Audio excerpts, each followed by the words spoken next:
निराशावाद एक अपराध। चिंता की प्रतिक्रिया करने वाली दवा आत्मविश्वास है।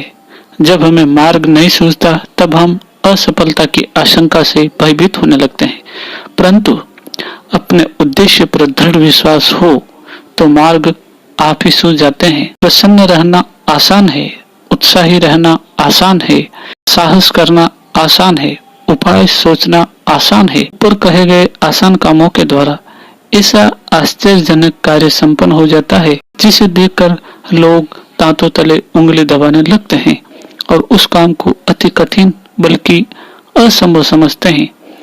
जिसके मन में बेचैनी हो वह स्पष्टतया सोचने विचारने की शक्ति नहीं रखता, उसका दृष्टिकोण स्पष्ट नहीं होता, उसके विचार उत्साहपूर्ण, साहसपूर्ण, तर्कपूर्ण नहीं होते। चिंता मस्तिष्क को धुंधला कर देती है, सोचने की शक्ति को क्षीण कर देती है।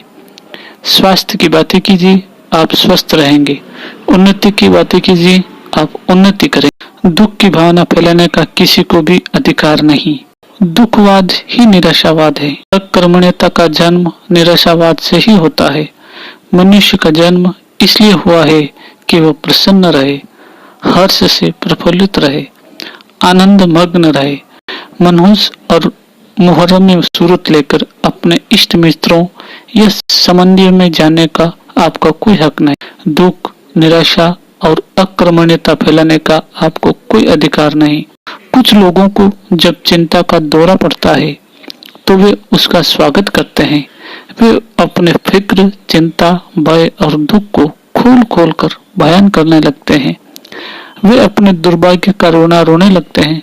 वे अपने कष्टों के कारणों का, अपने गरीबी के कारणों के प्रकट या छिपे स्वरूप का विस्तृत विवरण देने लगते हैं। उन्हें अपने जीवन को कटु बनाने वाली बातों को खुलासा बयान करने का चाव सा होता है। उनकी उन्नति किन कारणों से नहीं हो सकी, इसका पूरा हाल सुनाने के लिए वे आतुर रहते हैं। इस प्रकार अनजाने ही वे अपने अवचेतन मन के अंदर शत्रु विचारों की जड़ मजबूत करते रहते हैं और इसका उनके चरित्र पर बहुत गहरा प्रभाव पड़ता है। इस प्रकार की चिंताग्रस्त, निराशावादी, रुदनशील प्राणी अपनी सारी प्रतिभा कष्टों और दुखों के चित्रित करने में ही व्यय करते रहते हैं। वे ऐसा प्रकट किया करते हैं कि जैसे सारे संसार के कष्टों का बोझ उन्होंने ही अपने कंधों पर उठा रखा हो। इस प्रकार के व्यक्तियों की उपस्थिति में मुस्कुराना कठिन हो जाता है, शांत रहना मुश्किल हो जाता है, उन्मुक्त सांस लेना दूभर हो जाता है। आप चाहे कितने ही उत्साही, कितने ही प्रफुल्लित, कितने ही हर्षित क्यों न हो, वे अपनी निराशाजनक उत्साह नाशक बातचीत से आपको शिथिल करने में कसर नहीं छोड़ते। वे संदेह, निराशा और अकर्मण्यता की बर्फ से आपका सारा उत्साह ठंडा कर देते हैं। जितनी ही बार आप उनके पास जाएंगे, आपको यही प्रतीत होगा कि सूर्य के प्रकाश से आप रौरव नरक के अंधकार में जा पहुंचे हैं। ईश्वर ने यह सुंदर भूमि बनाई और उस पर हमें हंसने, मुस्कुराने, खिलने, खिलाने के लिए प्रेषित किया। उसने हमें यहाँ रोने, झोंकने, कुल बुलाने, विलाप करने नहीं भेजा। उसने हमें इसलिए यहाँ नहीं भेजा कि हम शिकायत करते, निराशा फैलाते, हाय हाय करते, कीड़ों की तरह रेंगते फिरे। इमर्सन ने कहा है, प्रसन्नता से खिला बुद्धिमत्तापूर्ण मुखड़ा सभ्यता और संस्कृति की चरम सीमा है, श्रेष्ठता का शिखर है। इस प्रकार के सौभाग्यशाली मुख का हम जितनी बार दर्शन करते हैं उतनी ही बार ऐसी आभा देखते हैं जिसकी झलक न पृथ्वी पर है न सागर में। उसके दर्शन से हमें ऐसा लगता है कि इस व्यक्ति का दिव्य शक्ति से कुछ आंतरिक संबंध है। आभामय, फिर भी शांत, तेजस्वी, फिर भी शोभाशाली, विचारशील, फिर भी प्रसन्नता से उत्फुल्ल, ऐसा मुखड़ा देखकर प्रतीत होता है कि हमने पवित्रों से भी पवित्र के दर्शन प्राप्त कर लिए। निराशाग्रस्त, रोने कल्पने वाला, शिकायतें करने वाला, मनहूस चेहरे वाला व्यक्ति कई बार समस्त परिवार में ही मूर्धनी और निराशा फैला देता है। वह परिवार के प्रत्येक व्यक्ति की सुख शांति तथा प्रसन्नता हरण कर लेता है। अपने काल्पनिक दुख से वह दूसरों की वास्तविक प्रसन्नता को नष्ट कर डालता है।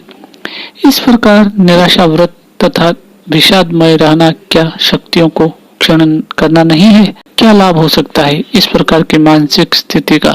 क्या लाभ है इस प्रकार मनहूसियत फैलाने का?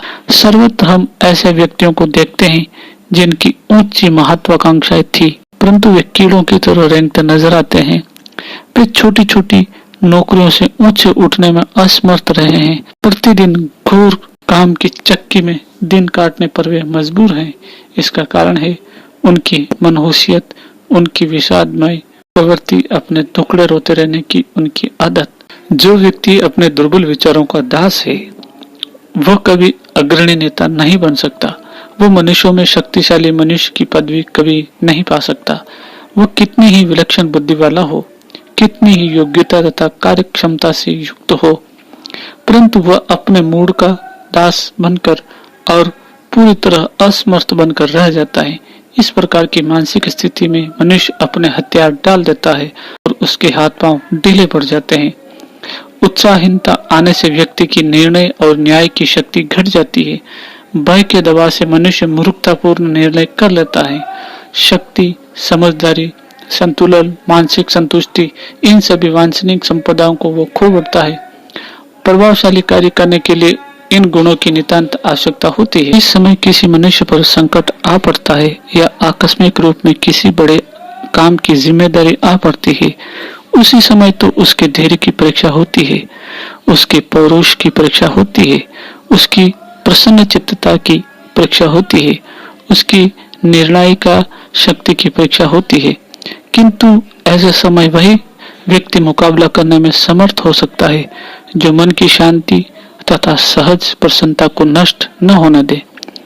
अपने को वश में कीजिए, मन को संतुलित बनाइए, अपनी स्थिति का धीरज से विश्लेषण कीजिए, प्रत्येक वस्तु की, प्रत्येक घटना की उचित नापतोल और जांच कीजिए, तभी आप सही निर्णय कर सकते। परंतु सही निर्णय के लिए मन की संयमपूर्ण स्थिति, प्रसन्नतापूर्ण स्थिति तथा सुविचारपूर्ण स्थिति आवश्यक है। मनुष्य का जन्म इंद्रियों का दास बनने के लिए, मनोभावनाओं का कृत्य बनने के लिए नहीं हुआ है। उसका पौरुष इसी में है कि वो इनका स्वामी बने। जो इन पर शासन कर सकता है वही अपनी महत्वाकांक्षा की पूर्ति करने में सफल हो सकता है। निराशावाद एक अपराध। विचार समाप्त।